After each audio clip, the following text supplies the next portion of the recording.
Good evening, I think we're live. How are we all doing today?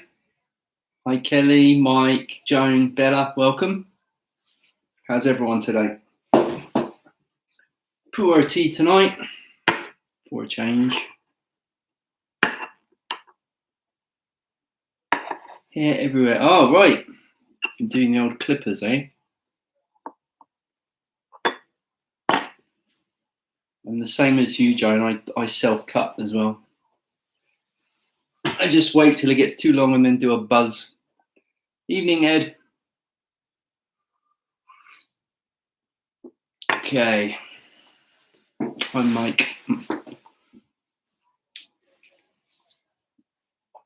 Type some questions, guys, and I'll start on the couple that I've received.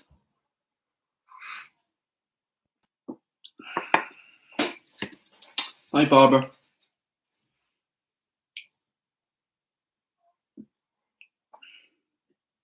Okay. I had a question from by email from Dave in Australia. I don't suppose you're here live. I guess you probably watch this on your time zone. Just say hello if you're there. Okay, so the question was a kind of a specific one that's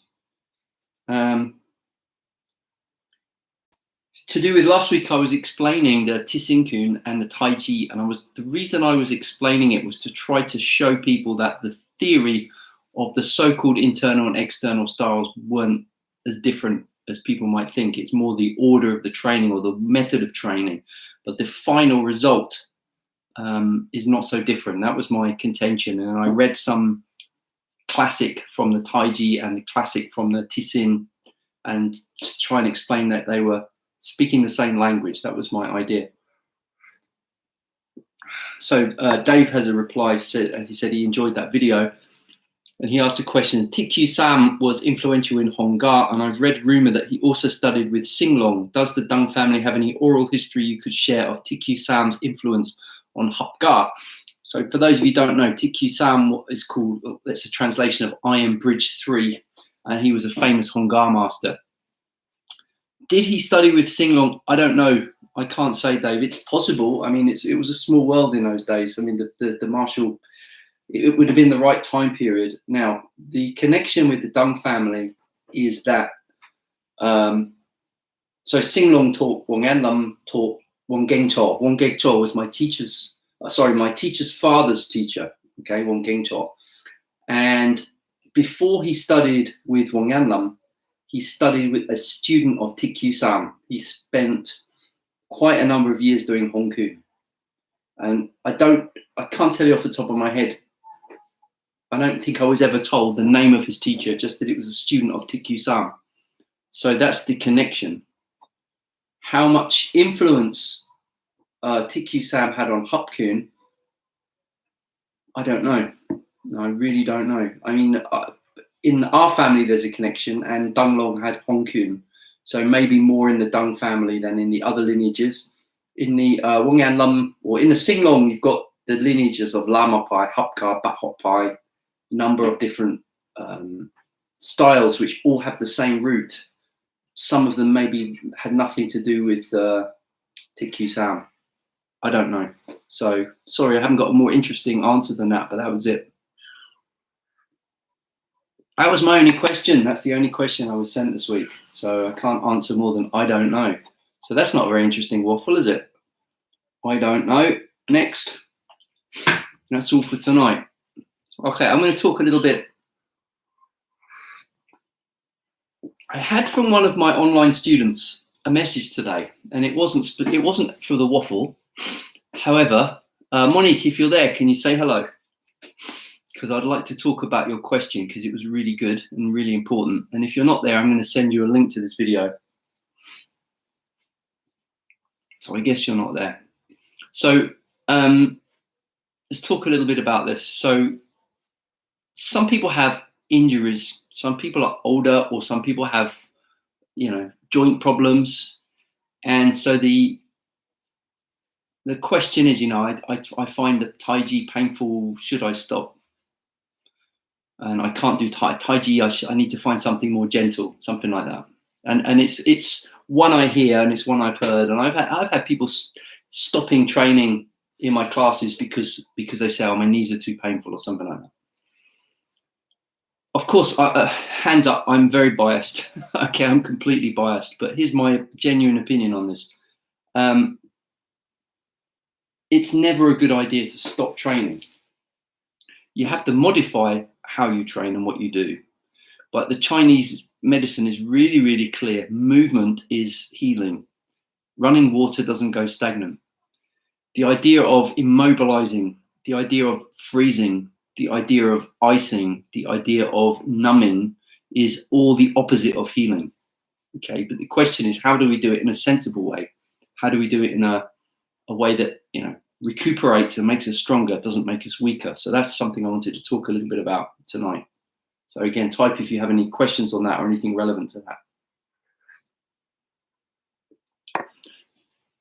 So even like in Western medicine, when they used to like put a cast on, even now they're saying, well, you need to move. I mean, of course, you know, if you have a break, you're not moving the bit that doesn't want to move. So there's a fair guideline. The bits that are supposed to move need to keep moving, and the bits that aren't supposed to move need to stop moving. How's that for a guideline? So let's take an example of Tai Chi, and let's take an extreme example. So this isn't talking about the message I got, but I'm taking a more extreme example to make it so anyone can benefit from this. Say you take someone who's in their 90s and completely never done exercise, you know, and is a complete novice. Everything's stiff, nothing's kind of moving. How does such a person train? And how can they benefit from something like Tai Chi? So, okay, let me just formulate my answer for a second. There's a number of things in Tai Chi. When you see it, is more the performance aspect of it. So when you see competition Tai Chi, what do we see? Very big movements, very deep stances, very high kicks, maybe jumps, splits, all this kind of stuff. That's makes the art more beautiful, right? That's not the intrinsic. Hi, Masha, nice to see you. That's not the intrinsic bit that makes the Tai Chi work. That's not the active ingredient. That's the icing on the cake. Or if we're using an analogy of nutrition, you know, you've got your nutrients, your macronutrients, fats, proteins, carbohydrates, micronutrients, vitamins, minerals, etc. Okay, but you still want the food to taste nice. So the other thing is the herbs and spices and the flavors, which are not intrinsically the nutrition, but they can kind of give a taste to it. So Chinese martial art talk a lot about flavor of the movement, of the style, to kind of make it look beautiful and so on. But let's strip it down to the actual nutrition, to the bits that make it work. Most important thing is movement. So when you're moving continually, so if you have something which is not moving, you need to get moving into it. If I have a joint problem, I need to be moving it. I need to be moving it mindfully. I need to be getting inside of the joint, working, finding all of the places where in Chinese would say the qi is blocked, which is where there's pain or where there's stagnation or where there's, you know, lack of mobility. And I need to be using my mind. I need to be getting into it. And that is a highly, so let's please make the distinction here, guys, between for martial arts, strength and conditioning training, which is one thing. So when I'm talking about, you know, heavy kettlebells and squats and all that, but now I'm talking about something very different. I'm talking about rehabilitation and then health maintenance. Rehabilitation requires very high repetition of very gentle movement. Could be going for a walk, long walk, long walk to get the blood flowing. You know, that's an example of rehabilitation. So I want to talk a little bit about what we might call a rehabilitation step-by-step or a rehabilitation ladder. I'll just read Kelly's question. Pertinent to me is recurrent knee injury. I confess I stopped doing regular forms for the first few weeks. I get carried away, then I'm in pain afterwards. Okay, so hopefully this might help.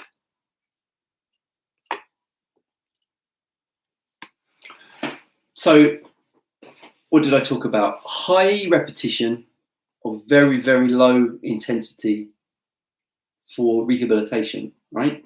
First rule is nothing that causes pain.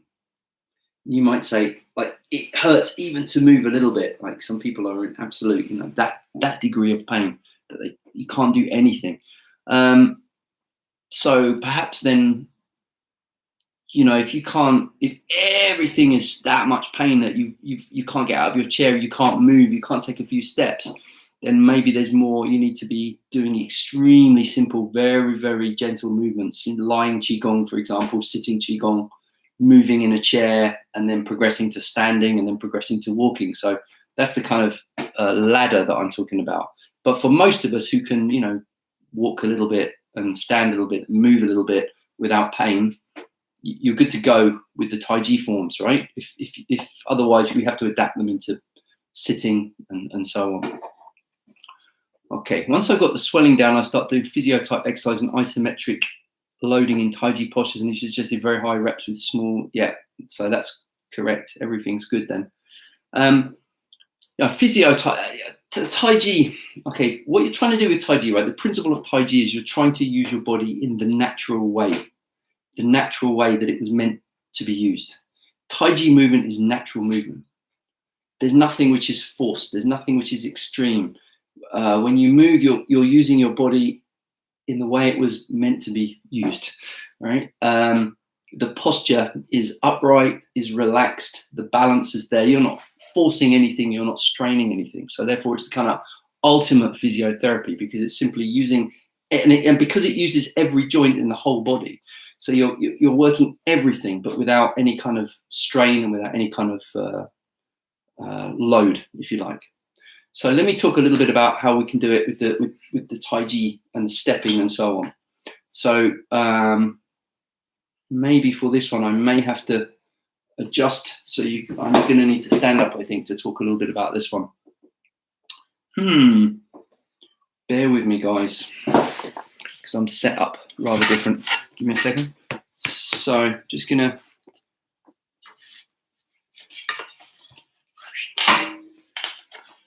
Okay.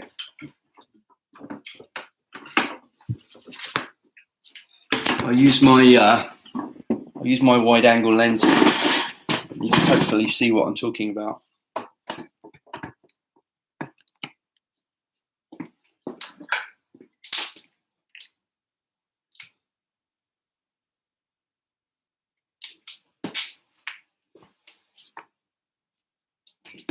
Okay, move my chair out of the way.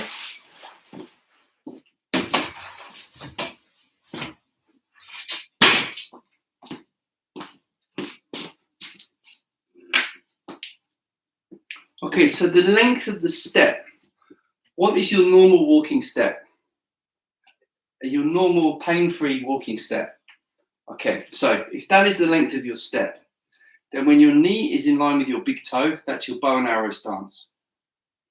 When your tailbone is in line with your rear heel, that's your empty stance. That's it.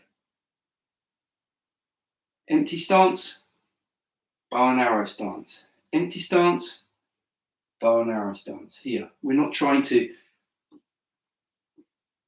do this, which is what you do if you want to build your strength and do your martial art training. We're doing where the foot comes out and the knee bends, no more than that. That's the first step. So essentially what you're doing is just walking. You're taking the same step as a walking. So if you're doing your 24 forms,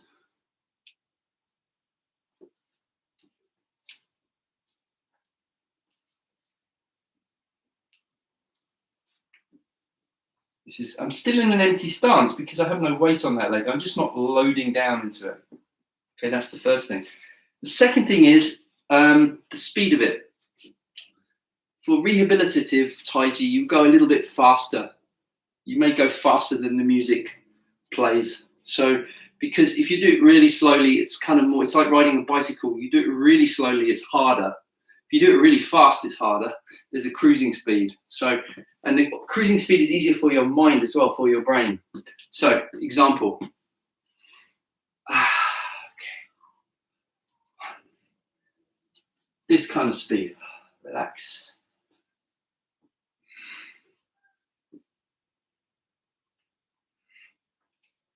I'm using every joint in my entire body. 3 of those. I'm using every joint.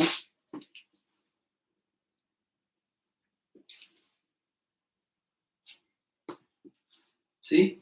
So that's the kind of pace for this sort of thing. Now, what about the more difficult movements like the kicks and the crouch step? Easy peasy. Look, where the foot comes up, where the foot goes down, where the foot goes down, where the foot comes up. If your knee only comes that high, so be it. If your foot only goes back that way, so be it. See? And then we like this. 1, 2, not trying to sit. Look, it's still an empty step. Nice and easy. Nice and easy. Nice and easy. So on. So, yeah, that's just an example of that. And surely we can do that. Okay, if you can do that, then what you need to do is increase the duration. So maybe do the form 10 times, maybe take an hour, maybe do it 5 times, have a break, 5 times more, have a break. If you want 5 times more, 5 times in the morning, 5 times in the afternoon, 5 times in the evening. If you do those kind of reps, your joints are going to start getting stronger. And then maybe you can you can push a little more, use your mind a little more, put a little bit more energy into the postures, a little bit more compression into the postures. And sometimes you just completely empty and using your mind and your intent. Okay, so here's an example of that. Is this making sense, guys? I would say that painful injuries help me do Tai Chi more softly, so that's a good thing. It certainly makes you mindful, right? Pain is very... there's probably nothing like pain in terms of human experience for bringing you into reality, harsh reality. Pain is one of the signals you can't deny. Is this making sense, guys? If you're doing 𝐏𝐿𝐴, same thing. Look, just a small stance, just natural. Just relax. Just natural. Yeah, so 𝐏𝐿𝐴 or Tai Chi, same principle, okay? We got Ed Wilson, makes sense. Okay, cool, thank you. All right, I'll just get my chair back.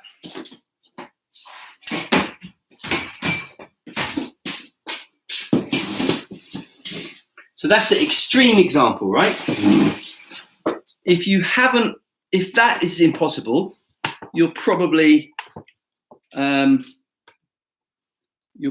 hospital or in bed.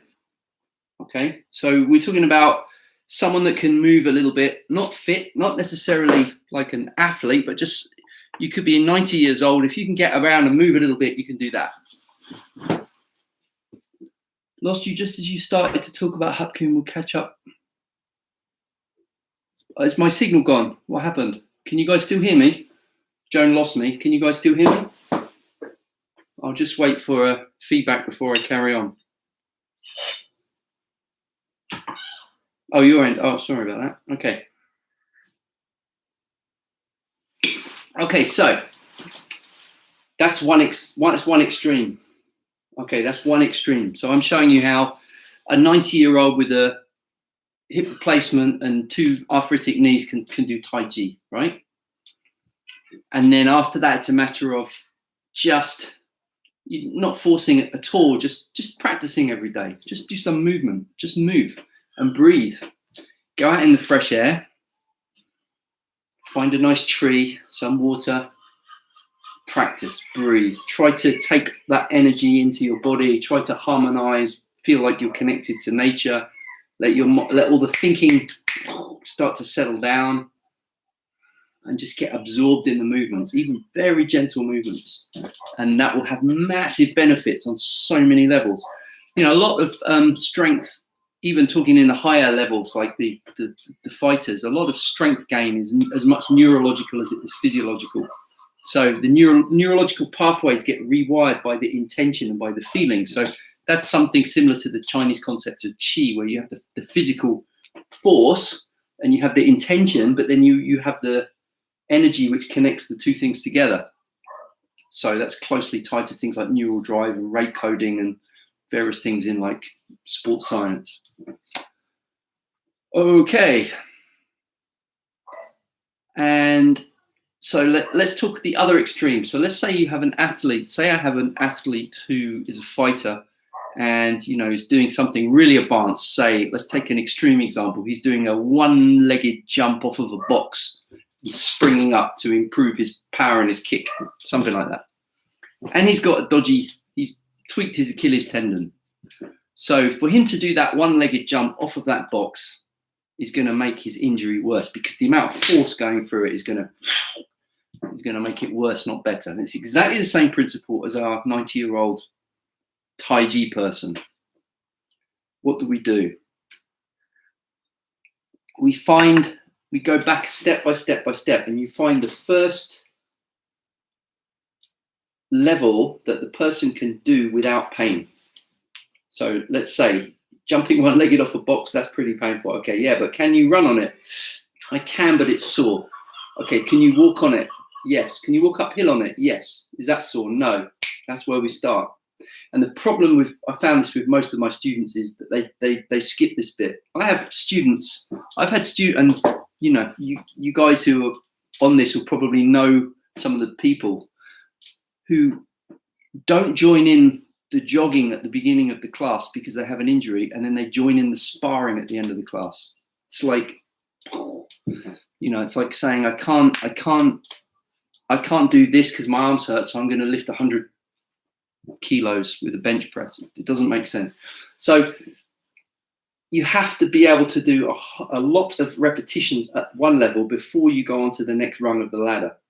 So yeah, I can walk uphill, it's not painful. Okay, so skip everything else, skip the running, do that for a few weeks, okay? And as you're getting the blood into the muscles and the tissues repairing, then try some gentle jogging. Okay, after a while, okay, I'm at a point I can jog and it's no longer painful. Great. Forget the running, jogging, and you're doing long duration. Again, not strength and conditioning training, this is rehabilitative. So it's more gentle and it's longer duration. So now this person's jogging. Try a run, try a sprint. Can you do that? I can now sprint without pain. Try some gentle two-footed jumps. Now that's painful. Okay, go back to running. Build up the miles. Do that for a few more weeks. Come back, try some gentle jumping again. Oh, I can do that now. Okay, now try some one-footed jumping. Now try jumping two-footed off of a box. Now try jumping one-footed off of a box. Now I can do it. Okay, my injury's recovered and I'm there. That may be from that to that, 3 to 6 months for a young athlete.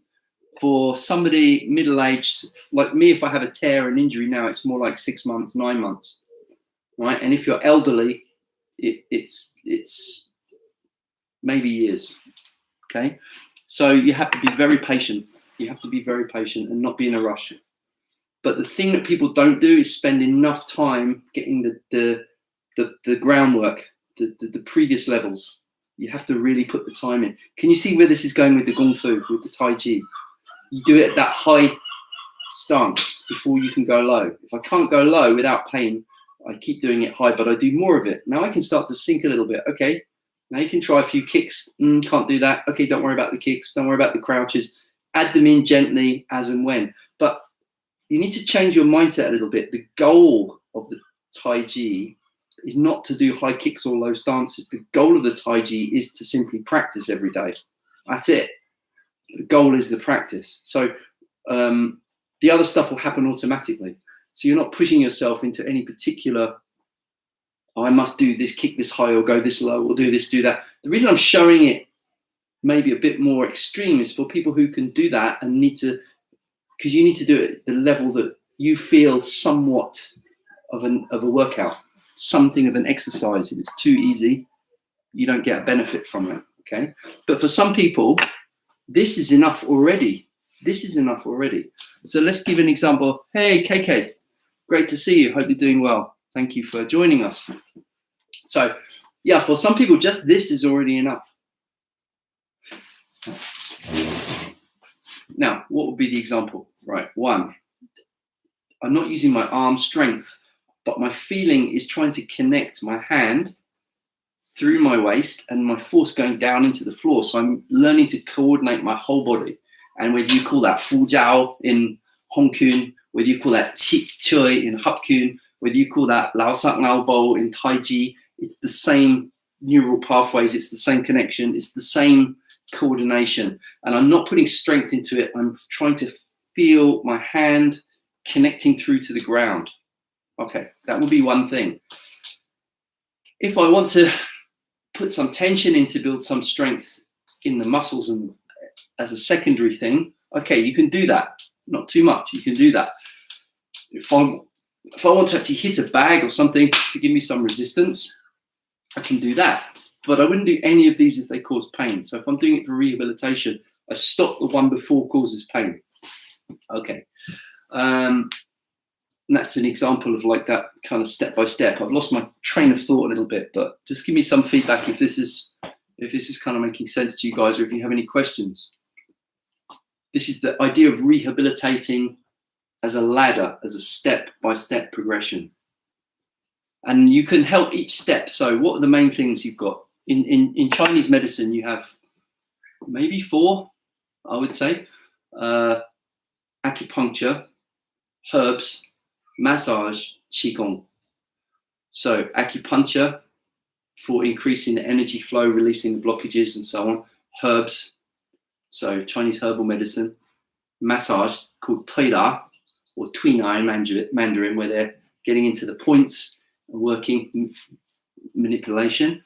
And Qigong. Now Tai Chi will be under the Qigong part, because Qigong is a big umbrella term that includes all kinds of breathing exercises or movement or combining physical movement with the qi, with the breath and the mind.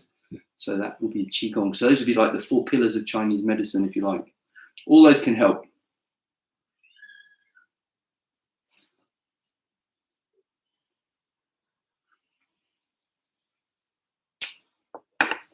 Oh, we haven't got a question coming in. Okanil, of which Tai Chi is just one? Just one kind of Qigong, yes, correct. So if we're getting into theory, Qigong have 4, there's 4 types of Qigong, if you like, broadly there's 4 types. This is something I was talking about a few weeks ago. Some people don't realize that Qigong is a modern term. Qigong, no, they're not different. I'll explain. Qigong is a modern term. It's a modern term. Traditionally in Chinese martial art, they didn't say Qigong, they said Loigong, which is internal training. Neigong in Mandarin, it means internal training. They didn't call it Qigong. So Qigong is like an umbrella term. So what comes under Qigong? Anything which involves, so Qi, which means hei, which means air or energy, Gong meaning training or work or exercise. Is Neigong the same thing? So I'll explain. Qi means air or breath or energy. Gong means training. So anything which involves training the breath or the energy can be called Qigong. So Neigong will be a part of that, because that's internal training. So let's say the 4 aspects of Qigong would be health maintenance, martial arts, medical Qigong, and spiritual practice or religious practice. So they have 4 different aims, but they're all based on one thing, which is the easy, unhindered, natural flow of energy in the body. So let's take those step by step. The health one's got to be first, because without health you can't meditate, without health you can't heal, without health you can't fight. So that must be the base of the pyramid, a healthy body. If I want to sit in meditation for an hour and achieve a certain state, fundamentally in Zen and Taoism, in Chinese philosophy, mind and body are not separate, they're connected, they're one thing. So if you want to balance the mind, you have to balance the body. So that would be one thing. So general health can be either combining some movements with breathing. So for example, in the Shaolin Qigong, right, or the Jiangzhong, the standing meditation, or the Daoyin breathing exercises. Okay, the martial Tai Chi would be called martial Qigong because if you look at the movements of Tai Chi, they're martial art. You have throws, kicks, punches, so on. Even though you're not training for fighting, the movements were originally martial art movements, so we call martial Qigong. This is really good for health because you're building your intention. When you do martial arts, you're creating a sense of an application. You're doing a movement which has a meaning. Remember, in a sense, you're also training your body to fight illness. It's a battle. So you want to be resilient. You want to be things to bounce off you. You want to be strong. Okay, so that's a big part of the. So you can see there's big overlap. So we talk about health. We talk about martial art. Next one, medical. Okay, so why is medical Qigong different? Is because it's to do with the. I'm trying to think of how to it's based on a Chinese medical diagnosis. So for example, if I said to you, oh, the yang of your kidney is deficient, you need to take these herbs, you need to use these, I'll give you acupuncture for these points, and I'll give you a specific movement from the Tai Chi. So for example, I'm saying wave hands like clouds with the focus on the kidneys, example. So then that becomes a medical Qigong because you're taking a specific movement for a specific medical therapeutic effect. That's based on Chinese medicine, not Western medicine. So that would be medical Qigong. And hi, David, welcome. Thank you. And so that would be medical Qigong. And the final one, which is, you can say Qigong for enlightenment or for spiritual practice. Not something I'm going to talk about in great detail because, I'll let you know if I ever get there, basically. So that's... But there is a big overlap because even like in the sitting meditation, the balance of the body, of the energies, is going to affect the state of the mind. If you're sleepy, if your energy is low, you're not going to be able to reach a very high level of meditation. So there's a crossover. So I hope that, hi Christine, I hope that makes sense to everyone. So those are the 4 types of Qigong. Health being the base of the pyramid, martial art, specifically medical Qigong, and spiritual practice. Those would be the 4 types. So you can see that Qigong is just a big, it was never called that because these were all different things. They've just been pulled together largely since the Cultural Revolution in China as a kind of a Chinese cultural, what would you call it? One facet of Chinese culture is labeled into one practice of Qigong. So in martial art, when they say Neigong, what do they mean? We say Loi Gong in Cantonese. If you're training the bones and the skin, hitting the bag, that would be like we call that the external practice. If you're training the breath, you're training the spirit, you're training the chi, they would call that the internal practice. So that would be the two things. But you can probably see where I'm going with this, that the division is like the division between mind and body. It's an illusion. So my C4 says no such thing as internal, and people misunderstand that, what that means, right? It also means there's no such thing as external. In the Zen way, you say it's like one example is some people say that the fundamental nature of the universe is mind, that everything is a creation of mind. Therefore, you get this idea that it's all an illusion, just a projection, like a dream. And Buddhism says, no, that's not true. And then you get the other example, like in Western science, where they say everything mental is a emergent property of materialistic information processing. So consciousness is just a consequence of what's going on in the material world. So it's a materialistic viewpoint. And Zen Buddhism says, no, that's not right either. So you say, well, it must be one or the other. It's not, because the two things are not, they're not different. There's a third, which is the union of the two things, which is why when you do Qigong or Tai Chi, you're going into action. Your action is kind of where the rubber hits the road. So it's where the mind and the body come together. That's where it is. That's where it's at. And that can't be taught. It can only be experienced through practice, which is why I'm saying in Tai Chi, it's not about how high you're kicking or how low you're standing. It's about actually practicing. It's that moment when you're in the movement, when you're doing the practice, that's where it's at. That's what we say. That's the most important thing. Daily practice is the most important thing. Whichever, for whatever. There just is. There just is. The skin of the apple is just as much the apple as the flesh. So this is good. Also true. That really helps. Mind blown. Oh, you're welcome. So some sort of seated breathwork will fit under that umbrella too. Yes, that would also be called Qigong. The character for Qi, this is this could be several waffles of itself. The Chinese character for Qi, if you look at the character, comes from the grain of rice and the steam rising from the grain of rice. So you could say the simplified character, they just call Hei, which just means air. So, but if it's the steam coming from rice, then when you eat food and your body gets energy from it, the steam rising, that is Qi. So that's the energy which is released, if you like. So that's one example. But it also does literally mean air.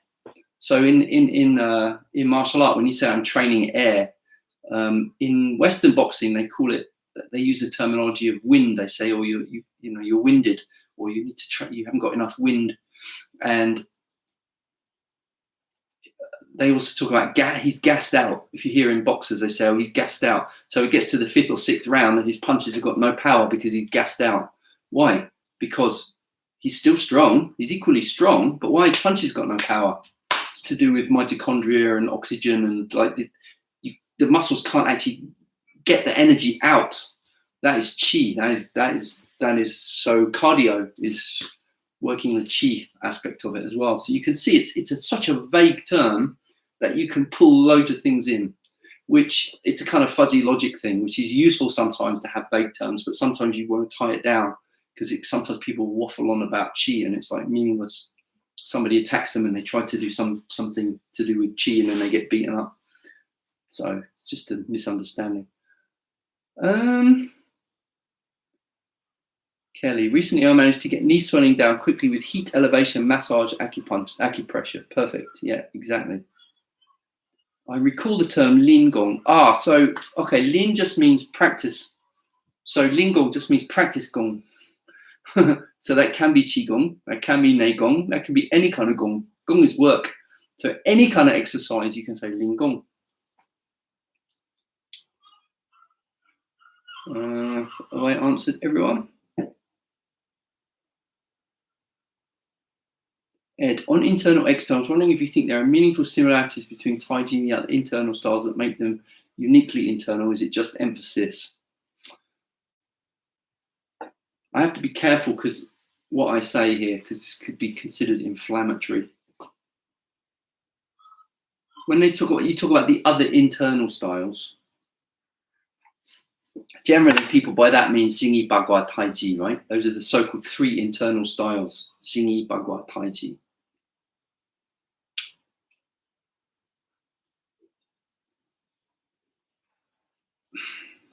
Trying to be tactful. At that time in Beijing, when these things were being popularized, when Tai Chi was being popularized, when it's particularly what was being taught to the Manchurians, and it was kind of big, it was big bucks, it was big business. It's a similar kind of thing to when boxing became boxercise, right? So boxercise is something that the masses are doing, and the boxing gyms that were scraping by and could hardly afford a new pair of punching mitts suddenly can put in showers and have all nice gear because people who are wealthy are going to come along, pay to do boxercise because no one's going to punch them in the nose. Okay, same movements, jab, cross, hook, uppercut, totally different clientele, totally different training emphasis. Okay, so can you see where I'm going with this? They wanted the same clientele. Okay, so therefore they emphasize the same thing. Xingyi is if you watch Zingy, it's direct. There's a fudging, whole body power. There's like all of the aspects of good Gong Fu. It's why would you say that's more internal than 𝐿𝐴𝐻𝐿, Baji, Tongbei? Why that? Because they were buddies and they trained together. And there was a group at that time, and they were the in crowd, internal, right? And they started doing things like linking their Gong Fu to Taoism, whereas the Shaolin was more Buddhism. Now, this is where it gets political. Where does Buddhism come from? India. What's India? External, outside, outsiders, foreigners. Where does Taoism come from? China, from the Songshan Mountains. We are the real internal. Okay, so can you see there was some kind of there was a big kind of sales pitch and drive about this, and so people now think of this like internal external styles. I think it was no more than marketing. I've seen really internal 𝐿𝐴𝐻𝐿, and I've seen really external Tai Chi, so I don't buy it. I really don't buy it. Branding, exactly. I mean, I've done it. Rising Crane, Sing Hop. This is no coincidence that this looks like the Batman logo, you know. You know, it's branding, and nothing wrong with it. Nothing wrong with it. It's how we get the message to people. The important thing is not to mislead people and to be, how shall I put it, to be genuine. If you're I will never teach you some slow Tai Chi form and then say to you, now you can fight if some mugger attacks you. That is irresponsible. That is where it becomes a problem, when people say things like that, and people doing Jamjong and Tai Jin, and they talk, you can fight, but we won't let you spar because it's too dangerous, because you might kill somebody, and all this kind of nonsense. That's where I go, nope. So as long as you're honest with people, so you're saying, right, this is what we're trying to achieve, and you can test it. You can test, competitions are useful. Not everyone wants to be a competitive fighter, but even for those of us training for health and for relaxation or for self-defense, we can benefit hugely from the people that do fight competitively, because they're the people that push the envelope. The stuff that's going on filters down, it trickles down. Guys in competition are working out, this is a more efficient way to set up this armbar. The way we used to do it wasn't as efficient. Now we're catching more people, and then it gets talked down, and it comes down to the regular folks. And so some people think, that stuff's only important for pro fighters, but I think it's the opposite. For regular people, we need to be even more up, on the ball with the technical side of it, because we can't afford. We can't just brute strength it. We have to be refined. We have to do everything right. We don't want to get injured. So we need to be really technical with this stuff. So I think the competition is very healthy, and it also weeds out the fake, because if people can't demonstrate it, then they can't demonstrate it. So it's best not to learn from such people, in my opinion. And if they say, it's like, we don't compete because it's too deadly or something like that, then the alarm bell should go. Okay, this is fascinating. Going to have a look at the other two now. Never heard of them. Okay, so Jingyi Chuan and 𝐷𝐴𝐻𝐿. Jingyi Chuan means the fist of the intention and the mind together. And 𝐷𝐴𝐻𝐿 means the palm of the 8 trigrams. They're very good arts. Please don't take anything I've previously said to be disparaging of them. They're excellent systems, brilliant. I'm just saying I don't buy the false division of internal, external. I'm not saying anything against them as martial arts. Any martial art, if it's trained at a high level, is good. The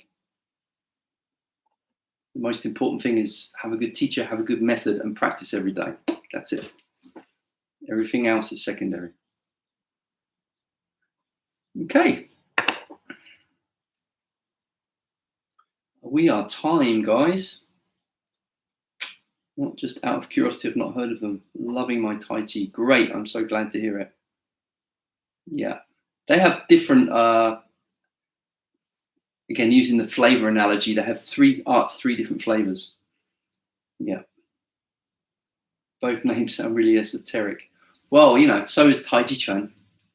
Tai Chi used to be called 𝐂𝐚𝐭, which means, or 𝐂𝐚𝐧𝐴, which means long boxing. And then the Yang family, Yang Chengfu probably, was the first one to use the term Tai Chi. Tai Chi is an esoteric, it's the yin and the yang. Wu Qi was nothingness, gives birth to Tai Chi. Tai Chi is the yin and yang, gives birth to the 10,000 things.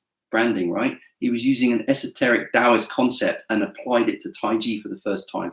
And then the previous generations, like the Chen family and stuff like that, they're like, oh, wait a minute, we're gonna use the name Tai Chi, but it's recent. Guys would be shocked if you knew how recent this was. And then they say, this is thousands of years old. You know, 150 years ago, no one would have even known what that meant, Tai Chi Chuan.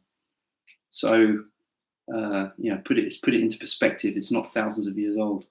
The theory, the principles, the practices have been done for a long time, but not the modern forms and styles. Long boxing sounds much more prosaic. Exactly. Why was it called long boxing? Because the form was connected, was continuous, was one long flow. It didn't stop. And that's why they called it long boxing. Yeah. I'm going to have to go, guys. It's 1:15. Right, next week there is no waffle. I'm sorry. Next Wednesday, I'm going to drop the things in the Patreon and on the pages. But next Wednesday is going to be Tai Chi Nugget, and Tuesday is going to be Kung Fu Nugget. So it's just 2 videos next week, Kung Fu and Tai Chi. Okay. Thank you, guys. And then send me some questions. When I get enough questions, I'll do another waffle. Okay. But next week is just two videos, Kung Fu, Tai Chi. Thanks, guys. I appreciate all your questions and all your support. If you're watching on the YouTube page, not on the Patreon or not on the